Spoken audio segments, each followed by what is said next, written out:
Hima is our youngest performer. She's doing her bachelor's in English from Stella. She says she goes by many labels: daughter, dreamer, literature student, writer, nerd. But the one that has always stuck with me, that describes me best of all, is this: story seeker. We are all the amalgamation of the stories we make and the stories that make us. And I intend to figure out life one story at a time. So by that bio itself, you see that 3-line bio was a story in itself. Hima is a storyteller, so I'm not going to give away a lot, but I'm going to let Hima take over. She has a powerful voice, so brace yourselves. Over to you, Hima. Hi, everyone. Thank you so much, Michelle, for that amazing opening. So, yeah, when you talk about gender violence and its effects on society and its effects on women in particular, right? There is so much to be said for the horrors that happen every day, and the worst things that when you hear it, you can't bring yourself to be surprised because we hear about it so often and sometimes it gets numbing. But even worse is the way it happens in silent ways around us, right? It's not always the extreme cases and the violent cases, but also in the way it happens, there are subtle signs of it all around us. And I think in a lot of ways we miss those signs, which is why it's so easy, it gets so easy for society to ignore that there's a huge problem here. So yeah, the first piece is a piece called When They Call Me Pretty. So hope you enjoy. When they call me pretty. Reactions. 1. The thank you sits in my mouth like bitter medicine I've been told to take for so long. My tongue is numb to it now. I'm still teaching myself to swallow it back down instead of letting it slip out. It's almost funny how the forced politeness comes out easier than the discomfort crawling on my skin, because labels are not the same as compliments. No matter how softly you press them into our hands, I shouldn't have to be grateful that the attention isn't unkind, even if it is unsolicited. 2. This word pretty is a physical presence, almost as palpable as their gaze in the way it stretches itself, hangs limply over my identity. It feels something like the deer skin on an uncle's living room floor, something beautiful, killed and hollowed out until it is soft and empty enough to be likable. And I fear that will be me someday. 3. I know what this world does to pretty things. I've seen the bird cages and the flower bouquets. I've seen the butterfly displays. They like to keep the pretty things, make them smaller and smaller until what they are hardly means anything to the hands that grasp them. And isn't that the way they expect us to fit into the frames they say were made for us? Sit inside the ornate walls and smile, frozen smiles. Don't complain about how this glass suffocates. 4. I know how the word pretty comes with chains and locks and the cold absence of freedom that they try to tell us means safety. Pretty things they seek to possess, because what they fear are the things with claws and the things with teeth, the things that would rather bite than be carved, would rather let you bleed and have themselves be bled. 5. So no, I don't want to be your fluttering butterfly. Instead, make me the ugly moth enamored with the flame of ambition so much that it burns.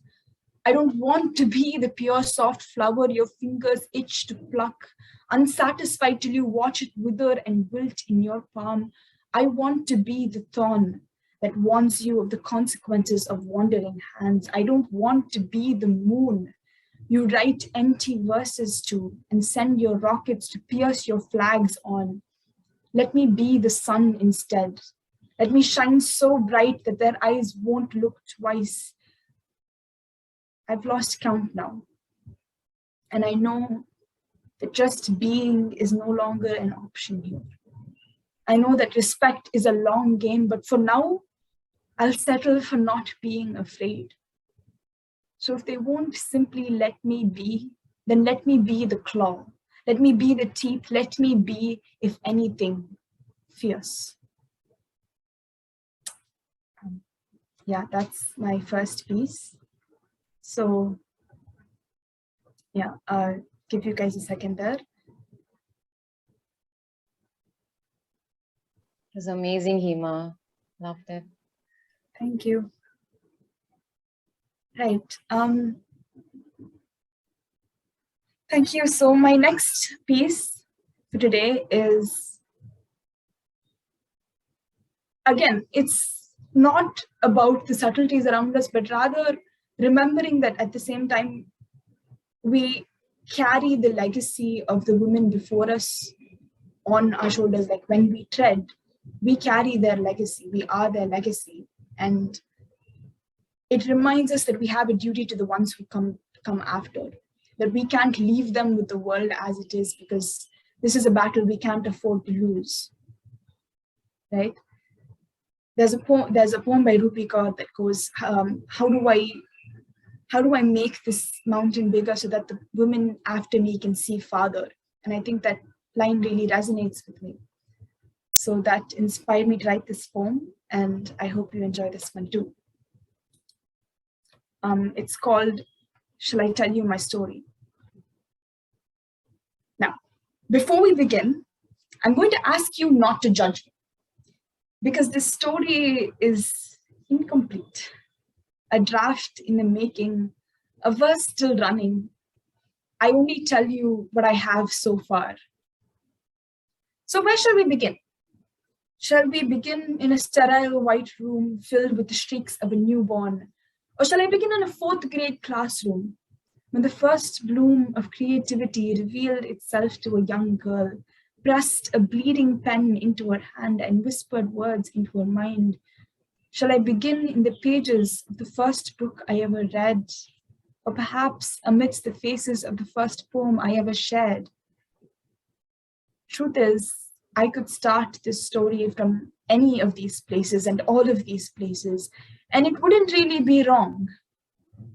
But a starting isn't the same as a beginning, and not wrong isn't the same as right. My story begins with a girl whose family locked away her books at 13 and told her she didn't need them anymore. Instead, they shoved bangles down her hands and the tali around her neck, her vermilion pottu on her forehead applied from the mixture of the kumkumam on her parting and the tears on her cheeks. At 18, they signed her life into the hands of a stranger. She will learn survival through trial by fire. She will learn to keep her chin up against sharp tongues. She will learn to keep her feet moving through empty pockets and emptier stomachs. She will have a daughter, and then she will have a son, and the son's daughter will come before you to tell this story.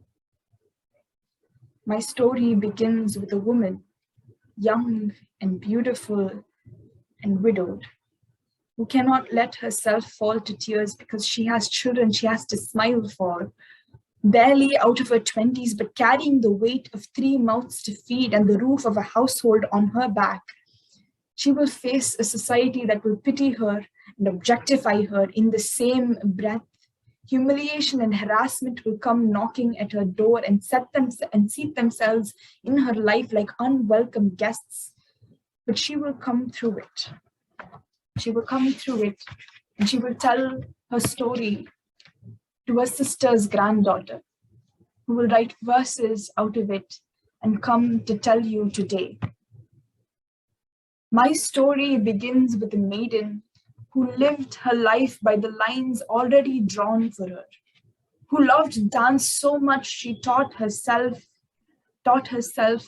where the eyes of society could not see her, who loved playing out in the sun but had to leave because sports weren't ladylike, because ladylike meant desirable, and anything that wasn't desirable wasn't meant to be her, even though it was. She lived a life without complaints, or so she tells me. But she also lived a life without passion. But instead she will teach her daughter about strength. Strength, the quiet, enduring kind, not like the bodybuilders, men on TV. She will teach her about the kind of strength that comes out when the elderly crones come to try to bless her daughter with a prosperous future marriage. She will stand and demand another blessing. She will teach her daughter resistance, not like a fire that burns and consumes, but like a tree that refuses to yield in the face of a storm. Resistance like the words her daughter will string to tell you today about her story. My story has many beginnings. Not all of those beginnings start with me. My story begins again and again and again with all of those who came before me, in the stories they passed down to me, in the way they fill me with their words so I will never go quiet like they did. My story is incomplete, is a draft in the making, is a story, is a verse still running.